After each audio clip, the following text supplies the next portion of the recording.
트럼프 미국 대통령의 일방주의식 외교가 이어지고 있습니다. 우크라이나를 향해 종전 압박을 강화하고 있는 가운데 지난 주말에는 우크라이나 젤렌스키 대통령을 면전에 두고 전례 없는 외교적 충돌이 벌어졌습니다. 네, 이어서 오늘은 우크라이나에 대한 무기 지원을 전면 중단하라는 명령까지 내린 것으로 전해졌는데요.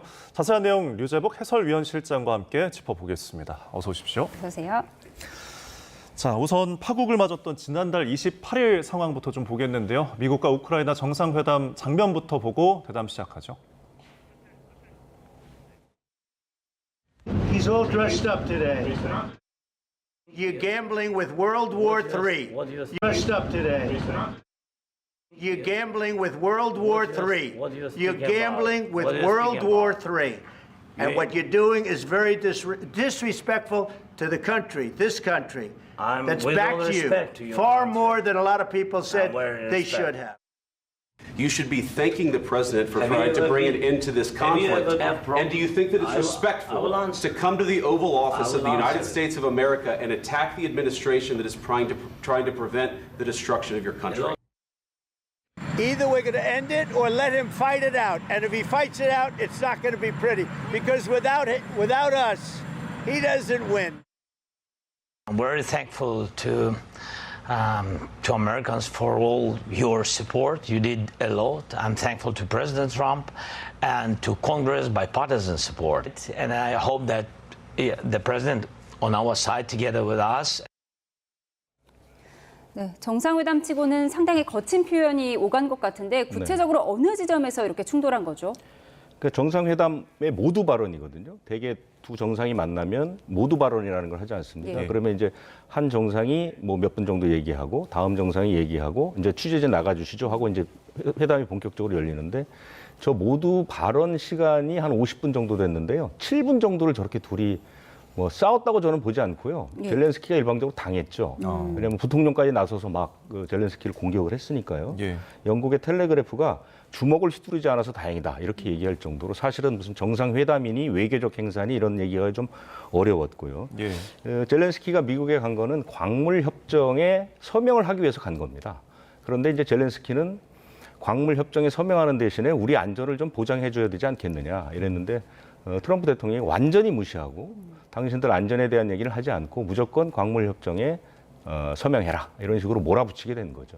그래서 저렇게 되면서 실질적인 회담 자체가 열리지도 못했고요. 예. 대개 정상회담 하면 같이 사진도 찍고 뭐 식사도 같이 하고 뭐 이런 식의 행사도 있는데 다 취소되고 젤렌스키 대통령이 오후 1시 40분쯤에 거의 쫓겨나듯이 백악관을 떠난 그런 일이 벌어진 겁니다. 예, 언급하신 것처럼 정상회담이라고 하기에는 뭔가 부족해 보이는 정상회담이었는데 유례를 찾기가 굉장히 힘들어 보이거든요. 지금 이에 대해서 뭐 다른 나라 이제 외교계나 언론들은 어떻게 보고 있나요? 그 영국 일간 가디언이 뭐라고 했냐면 그 체르노빌 원전 폭파 사건 아시죠? 네. 그 현대사에서 가장 그 비극적인 사건으로 뽑히는데 이게 우크라이나 땅에 있는데요. 외교적 체르노빌 사건을 겪었다. 그러니까 젤렌스키 대통령 입장에서 보면 이런 식으로 이제 젤렌스키가 사실은 이제 그 종전 협상, 미국의 지원을 위해서 유럽에 있는 정상이 몇 사람이 사전에 이제 저 트럼프 대통령을 만나서 우크라이나를 좀 도와줘야 되지 않겠냐라고 얘기를 했고 젤렌스키가 담판을 짓겠다고 자기들에게 사실은 좀 억울할 수도 있는 광물 협정 때문에 이제 미국까지 직접 갔는데 그 앞에서 저렇게 수모를 당하게 된 거죠. 네. 그래서 영국 일간 텔레그래프가 젤렌스키가 트럼프와 벤스가 놓은 덫에 걸렸다 뭐 이런 얘기도 하고요. 트럼프 대통령의 저런 무모하고 그 불순한 태도에 대한 비판이 미국 언론들이 많이 나왔습니다. 그래서 미국 리더십의 부끄러운 실태다 뭐 이런 얘기도 나오고요. 예. 스나이더 미국 스탠퍼드대 교수는 트럼프는 고립주의자이자 제국주의자다. 이 제국주의자라는 게 뭐 최근에 그린란드라든가 캐나다를 또 뭐 합병하겠다 뭐 이런 얘기도 하지 않았습니까? 네. 그러니까 제국주의자의 면모를 보이고 있다. 그러면 트럼프가 지구상에서 친구로 삼을 만한 사람들은 같은 종류의 제국주의자, 러시아와 중국, 북한밖에 없다. 이런 식으로 이제 굉장히 심한 얘기를 했고요. 미국 민주주의가 40여일 동안 가장 큰 위기에 빠졌다. 이런 식의 혹평이 대부분 많습니다. 예, 이렇게 혹평이 있지만 트럼프의 일방주의적 외교는 지금 계속 이어지고 있는데 사실 트럼프와 젤렌스키가 악연이 있다고 전해지잖아요. 그러니까 2019년인데요. 그 바이든 전 대통령의 둘째 아들이 헌터 바이든이라고 네. 있는데 이 사람이 이제 말썽을 많이 부린 걸로 유명했는데 이 바이든이 부통령으로 있던 2014년부터 5년 동안 이 헌터 바이든이 우크라이나에 있는 기업에서 이사로 재직을 했습니다. 그래서 당시에 이제 2019년 당시에 그 당시 트럼프 대통령 1기 때 이 트럼프 대통령이 바이든을 보니까 바이든이 이제 다음번 나와 이제 맞수가 될 것 같으니까 미리 우크라이나에 있는 그 젤렌스키 대통령한테 전화를 걸어서 자, 이 부분을 좀 조사를 해줘라. 그러니까 바이든 대통령의 차남 헌터 바이든의 어떤 비리가 있을지 모르니까 국가 차원에서 조사를 좀 해라. 이런 식으로 얘기를 하고 만약에 너희들이 조사하지 않으면 너희들한테 대한 지원을 끊어버리겠다. 뭐 이런 식으로 얘기를 했는데 젤렌스키가 한마디로 거절해버렸습니다. 그래서 트럼프 입장에서는 굉장히 수모를 당했고 이걸로 인해서 하원에 그 탄핵 소추까지 당했거든요. 그래서 이제 트럼프 입장에서는 젤렌스키에 대한 구원이 있었고 지난해 이제 한참 그 선거운동 할 때 젤렌스키가 바이든의 고향을 방문했습니다.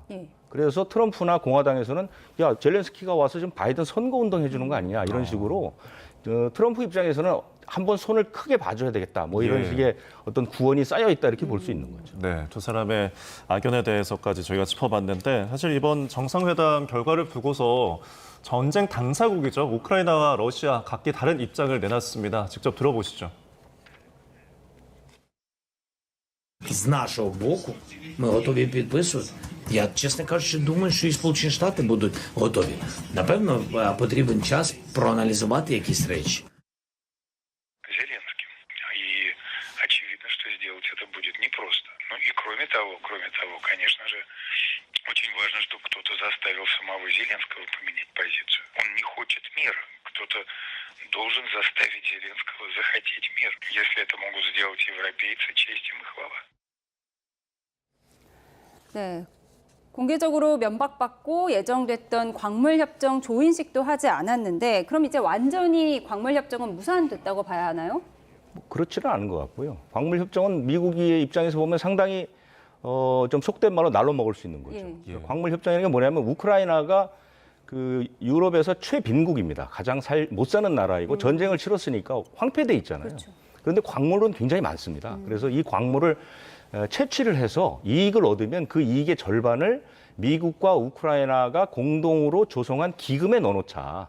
그리고 나서 이 기금을 미국과 우크라이나가 같이 쓰자 이런 거거든요. 우크라이나 입장에서 보면 아니 우리 광물인데 미국이 와서 절반을 가져가겠다 하는 어찌 보면 굉장히 억울할 수 있죠. 그렇죠. 그런데 그 액수가 5천억 달러 정도까지는 같이 모아보자 이거거든요. 그럼 그 5천억 달러면 우리나라 돈으로 720조 원인데 2022년에 러시아가 우크라이나를 공격한 다음에 미국이 우크라이나에게 지원한 금액이 한 1,300억 달러쯤 됩니다. 그러니까 4배쯤 되는 거거든요.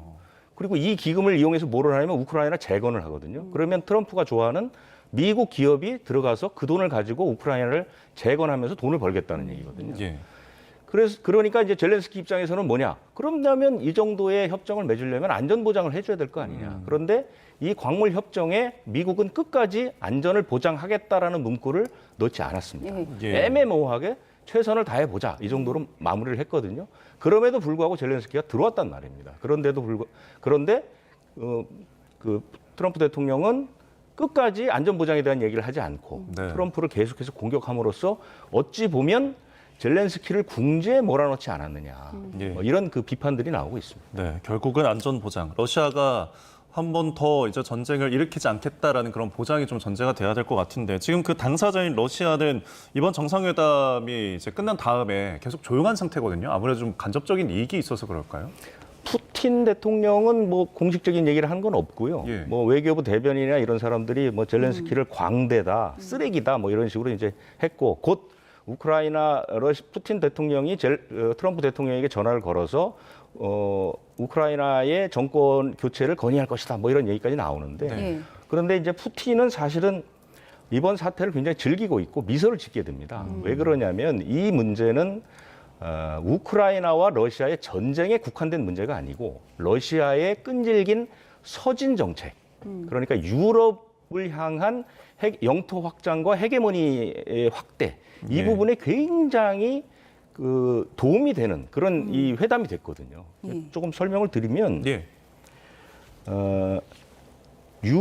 이번 사태로 우크라이나는 미국으로부터 안전 보장을 전혀 받지 못한 상태에서 예. 러시아의 그 군사적이나 비군사적인 영토 확장에 그대로 노출될 수밖에 없거든요. 우크라이나는 일부 러시아가 점령한 땅에서 이미 괴뢰 정권을 세워서 예. 러시아가 사실상 영향을 끼치고 있는데 러시아는 원래 목표는 그거였는데 트럼프 대통령이 이런 행동을 보임으로써 이렇게 되면 우크라이나를 다 먹을 수도 있겠구나 이런 생각을 할 수 있고요.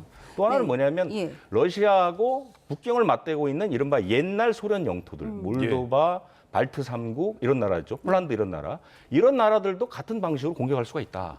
그러면서 영토를 확장할 수 있는 거예요. 왜냐? 지금 유럽이 굉장히 궁지에 몰리게 됐거든요. 네. 미국의 도움을 전혀 받지 못하니까 그러면 미국 내에서 유럽 내에서 나토를 중심으로 해서 러시아와 맞설 수 있는 힘이 계속해서 빠지게 되니까 네. 러시아는 마음 놓고 영토를 확장할 수 있는 거죠. 근데 이런 질문이 들어옵니다. 발트 3국은 나토 회원국인데 네. 그거는 나토 회원국끼리는 영토를 침범당하면 자동 개입 조항이 있거든요. 이때 필요한 것이 러시아의 비군사적 옵션이라는 게 있습니다. 그게 예. 뭐냐면 핀란드라든가 우크라이나에서 러시아가 보였던 그러니까 안에 친러 정당을 만들어서 네. 그 나라의 사회를 분열시키고 러시아 정당을 만들고 그 정당으로 하여금 친러 정권을 수립하게 되는 그러니까 비군사적인 방법을 활용할 수 있는 여지도 굉장히 넓어졌다.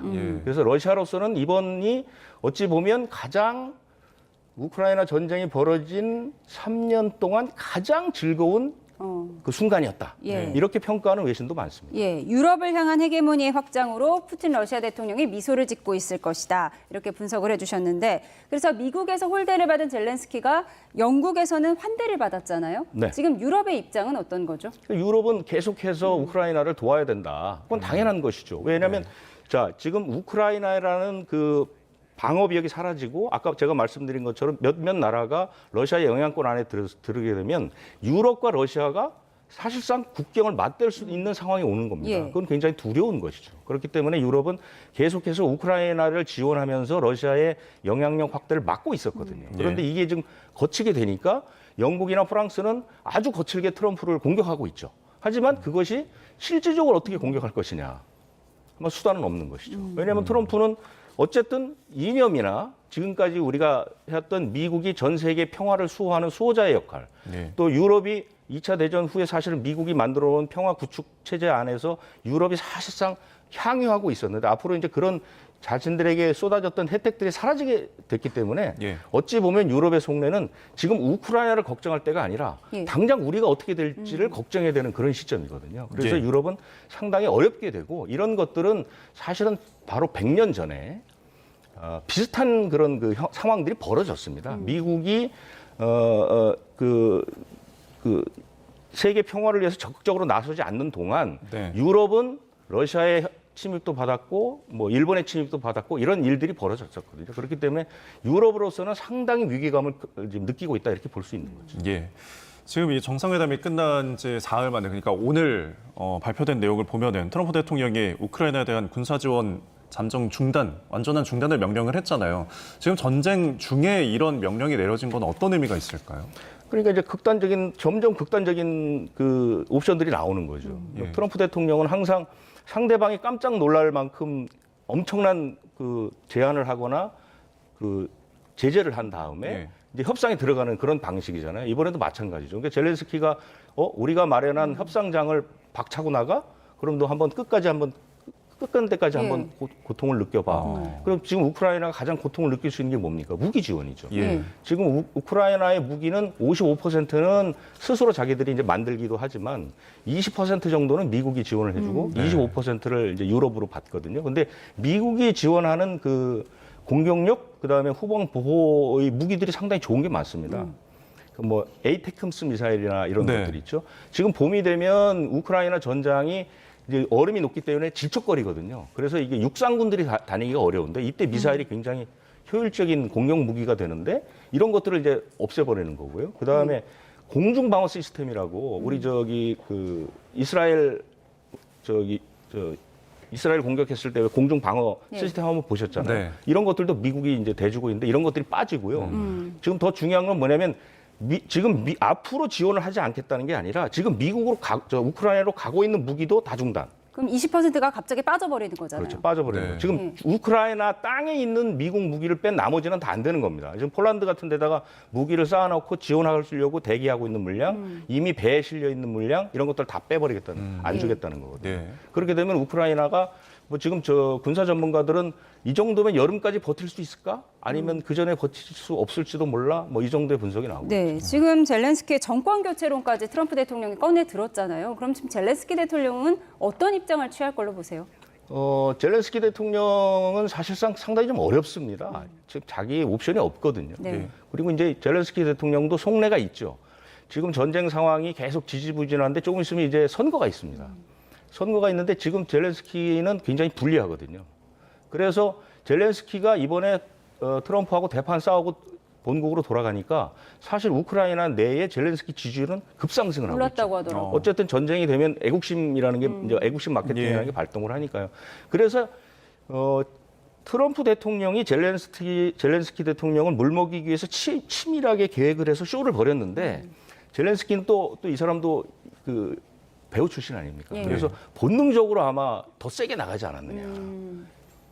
이 방법밖에 없지 않았느냐. 그리고 나서 이제 조금씩 뒤로 물러서겠죠. 왜냐하면 트럼프나 젤렌스키나 두 사람이 대부분 이런 본능적인 쇼맨십 같은 게 있거든요. 그렇기 때문에 저는 극단적인 상황으로 가지는 않고 이제 서로가 극단적인 얘기를 했으니 조금씩 옵션을 좀 맞춰가는 단계에 가지 않을까. 뭐 이런 생각을 하는데 어찌됐든 트럼프 대통령이 키를 쥐고 있기 때문에 젤렌스키로서는 자신의 정치적 생명을 걸고 한판 승부를 벌여야 되지 않을까 이런 생각이 듭니다. 네.